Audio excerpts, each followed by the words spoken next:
अस्सलामुअलैकुम, welcome to सादरे blog YouTube channel. आज की इस वीडियो में हम बात करने वाले हैं सऊदी न्यू वीज़ा के बारे में।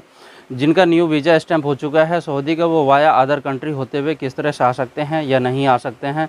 बहुत से भाइयों का सवाल ये भी है कि सऊदी का न्यू वीज़ा निकलना शुरू हो गया है, एजेंट का फ़ोन आया है। जो लोग सऊदी में फ़र्स्ट डोज वैक्सीन लगाया है और सेकंड डोज वैक्सीन इंडिया में कौन से लगा सकते हैं और लगाने के बाद किस तरह से अपलोड किया जाएगा, लगाना चाहिए या नहीं लगाना चाहिए। जिन्होंने एक भी वैक्सीन नहीं लगवाया है उनका सवाल है क्या हम सऊदी आ सकते हैं या नहीं आ सकते हैं। आज की इस वीडियो में इन्हीं सभी टॉपिक के ऊपर पूरी डिटेल में बात करने वाला हूं, तो आप लोग मेरे साथ लाइन पे बने रहिए। तो चलिए इस वीडियो को स्टार्ट करते हैं। स्टार्ट करने से पहले आप लोगों से एक छोटा सा रिक्वेस्ट है, अगर आपने मेरे इस चैनल को अभी तक सब्सक्राइब नहीं किया तो प्लीज़ सब्सक्राइब कर लीजिए, साथ ही बेल आइकन को भी प्रेस कर दीजिए ताकि मैं कोई भी वीडियो अपलोड करूं तो उसका नोटिफिकेशन आपके पास सबसे पहले आ जाए। सबसे पहले हम बात कर लेते हैं जो लोग सऊदी से इंडिया पे छुट्टी गए हैं फर्स्ट डोज लगवा करके। तो इंडिया अगर आप पहुँच गए हैं, सऊदी में आपने फर्स्ट डोज लगवाया है, आपका इम्यून वैलिड है, तो आप इंडिया में सेकेंड डोज मत लगवाइए, क्योंकि वो जो इम्यून डेट है उस डेट के अंदर अगर आप सऊदी में इंटर कर जाते हैं तो आपका कोई क्वारंटाइन नहीं होगा, ना ही आपको क्वारंटाइन पैकेज लेना होगा। ये आपके लिए अच्छा है। अगर आप इंडिया में सेकेंड डोज वैक्सीन कंप्लीट कर भी लेते हैं तो वो आपका कोई फ़ायदा नहीं है, ये आपके लिए थोड़ा दिक्कत भी होगा अपलोड करने में। अपलोड करो कभी इम्यून नहीं होगा, बहुत सी ऐसी चीज़ है। अगर आप सऊदी के अलावा किसी अदर कंट्री में भी जाते हैं तो आपको दो कंट्री का सर्टिफिकेट साथ में लेके घूमना होगा। तो आप कोशिश करें किसी भी एक कंट्री में वैक्सीन कंप्लीट करने का। अगर आप सऊदी से छुट्टी पे गए हुए हैं और आपका एक भी वैक्सीन नहीं लगा है, आप जिस भी कंट्री में गए हैं, इंडिया, पाकिस्तान, बांग्लादेश, तो आप वहां जाकर के फुल डोज वैक्सीन कंप्लीट करें, उसके बाद ही आप आएँ। अगर आप एक डोज वहाँ पे वैक्सीन लेते हैं और दूसरा डोज आप कहते हैं कि मैं सऊदी में आके ले लूँगा, तो आप ले सकते हैं। इनके लिए वही है कि दो कंट्री का आपका मसला रहेगा और ये लाइफ टाइम का मसला रहेगा कि आपको ये सर्टिफिकेट लेकर के चलना होगा।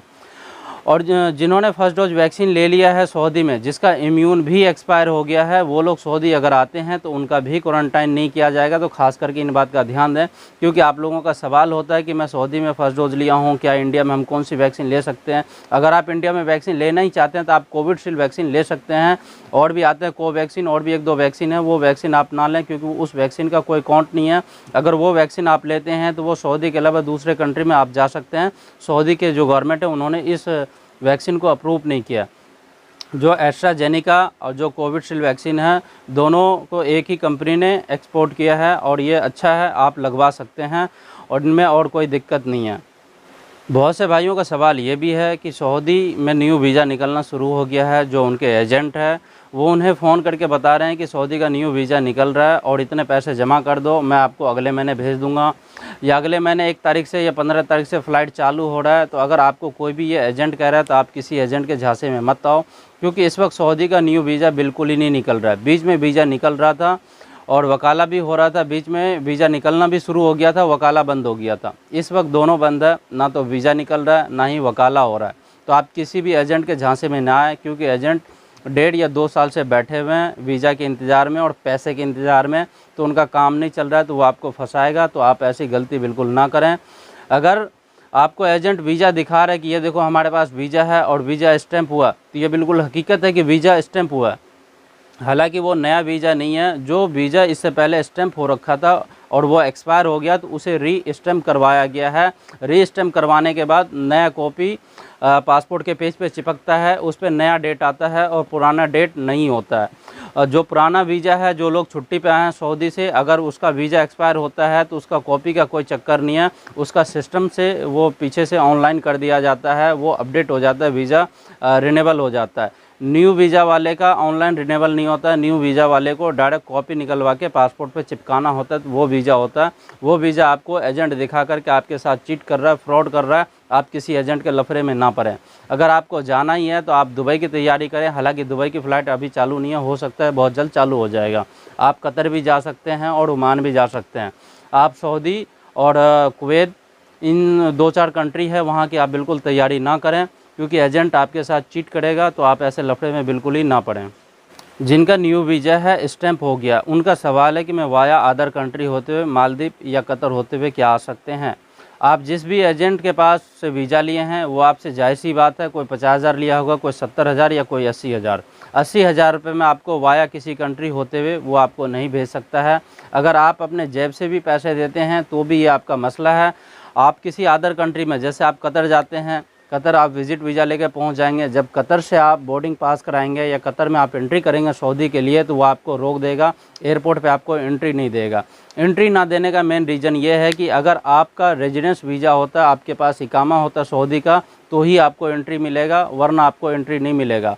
अगर आपका न्यू वीज़ा है, आप वाया किसी अदर कंट्री होते हुए रुक कर रहे हैं, तो ये आप गलत कर रहे हैं, ये आपका पैसा बर्बाद हो सकता है। आप ऐसी गलती ना करें। न्यू वीज़ा वाले डायरेक्ट फ़्लाइट चलने का इंतज़ार करें कि इंडिया से सऊदी के लिए जब डायरेक्ट फ़्लाइट चलेगा उसके बाद ही आप लोग जा सकते हैं। और इंडिया से सऊदी के लिए डायरेक्ट फ़्लाइट कब से स्टार्ट होगा, इसके ऊपर कुछ भी क्लियर डेट नहीं है कि ये फ़्लाइट कब से स्टार्ट होगा। हो सकता है अगले महीने भी हो जाए, या हो सकता है इस महीने भी हो जाए, या वो कभी भी हो सकता है, या 6 महीने बाद भी हो सकता है, या 2 महीने बाद भी। तो आप थोड़ा वेट करें, क्योंकि सऊदी गवर्नमेंट जो भी फ़ैसला लेता है बिल्कुल अचानक ही फ़ैसला ले लेता है। तो आप बिल्कुल अपनी तैयारी बना करके रखेंगे तो ये आपके लिए अच्छा है। अगर आपने एक भी डोज वैक्सीन नहीं लिया है तो आप फुल डोज वैक्सीन कंप्लीट करने का कोशिश करें। फुल डोज वैक्सीन आप कंप्लीट कर लेंगे तो ये आपके लिए बहुत अच्छा रहेगा। सऊदी वीज़ा वैलिडिटी की बात करें, जैसे आपको भी मालूम है सऊदी गवर्नमेंट और जवाजात की तरफ से ये अपडेट आया था कि वीज़ा को एक्सटेंड कर दिया गया है 31 अगस्त तक के लिए। तो अब तक कुछ लोगों का एक्सटेंड हुआ है, बहुत से ऐसे वीज़ा है जो पेंडिंग है, एक्सटेंड नहीं हुआ। अब 30 सितंबर तक के लिए उन्होंने बढ़ा दिया है कि 30 सितंबर तक सबका वीज़ा ऑटो रिन्यूअल हो जाएगा। इसके लिए कोई फ़ीस नहीं देना होगा। ये अभी अपडेट तो हो गया है और रिन्यूअल स्टार्ट होना शुरू नहीं हुआ, हो जाएगा, बहुत जल्द हो जाएगा। क्योंकि ये जो अगस्त का महीना है, अगस्त का भी वीज़ा इस वक्त एक्सटेंड नहीं हुआ। और वहाँ की गवर्नमेंट जब दिन पर दिन वीज़ा का डेट बढ़ाता जा रहा है, और उनको इससे आप समझ सकते हैं कि वहाँ पे वर्कर की ज़रूरत है। अगर आपका वीज़ा वहाँ का है, वैलिड है, री एंट्री वीज़ा है, तो आप लोग जा सकते हैं। वही है कि आपको थोड़ा वेट करना होगा। अगर आप वेट नहीं करना चाहते हैं तो आप कतर या मालदीव होते हुए सऊदी में एंटर कर सकते हैं। अगर आपको लगता है कि यहाँ पे काम उतना नहीं है और हमें जाना ज़रूरी है, तो आप अपने कफ़िल और कंपनी को बोल सकते हैं कि जो खर्च होगा वो खर्च आपके पीछे करेगा। आप उनसे जो कॉम्प्रोमाइज़ कर सकते हैं कि जो खर्चा आएगा वो 50-50 आप कर सकते हैं। अगर आपको ज़रूरत है, यहाँ काम नहीं है, तो आप ऐसा कर सकते हैं, आप उन्हें बोल सकते हैं। क्योंकि अगर आप नहीं बोलते हैं, आप 6 महीने यहाँ पे इंडिया में बैठ भी जाते हैं, तो 6 महीने का आपका तकरीबन वही 2 लाख रुपए हो गए। एक नॉर्मल टाइप में 2 लाख रुपए हो गए। अगर आप अपने जेब से 1 लाख रुपए दे भी देते हैं तो फ़ायदा इसमें आपका ही है, आप पहुँच भी जाते हैं और 2 पैसा आप अधिक भी कमा सकते हैं। तो आप ऐसा कर सकते हैं। आप वाया किसी अदर कंट्री होते हुए चले जाइए और आपस में आप डिस्कस कर लीजिए। तो आज का ये जो 2-4 जो अपडेट आया था, तो मैं चाहूँ कि आप लोगों को बहुत से सवाल आ रहे थे, तो पूरी डिटेल में आप लोगों को बता दूं। तो उम्मीद करता हूँ कि ये वीडियो आप लोगों को समझ में आ गया होगा। इस वीडियो को डिस्क्रिप्शन बॉक्स में इंस्टाग्राम और ट्विटर का लिंक दे रखा हूँ, आप मुझे वहाँ जाकर के फॉलो कर सकते हैं। मुझसे पर्सनली कांटेक्ट करने के लिए मुझे इंस्टाग्राम पे कांटेक्ट कर सकते हैं। ये वीडियो आपको कैसा लगा आप मुझे कमेंट करके ज़रूर बताइएगा। तो इस वीडियो को मैं यहीं समाप्त करता हूँ। तो मिलता हूँ आप लोगों से किसी नेक्स्ट वीडियो में, तब तक के लिए खुदा हाफिज़।